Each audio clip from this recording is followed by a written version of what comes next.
How to deposit funds on BYDFi application. Are you guys facing issues to deposit funds into your BYDFi account? If that's so, then this video might help you out. Without further ado, let's get started. First of all, open the app on your mobile device. Once you open the app, log in into your account with your registered email and password. After you get logged in, you can see this option for deposit. Tap on deposit. From the list, you can see multiple cryptocurrencies.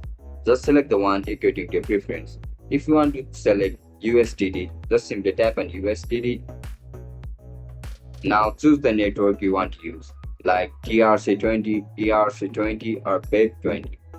Make sure the network you select matches the one you are withdrawing from.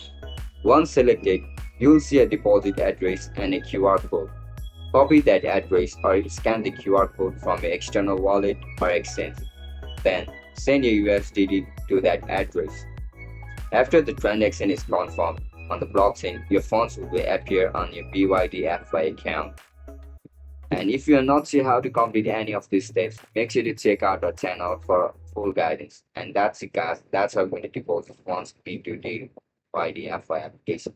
Bye bye.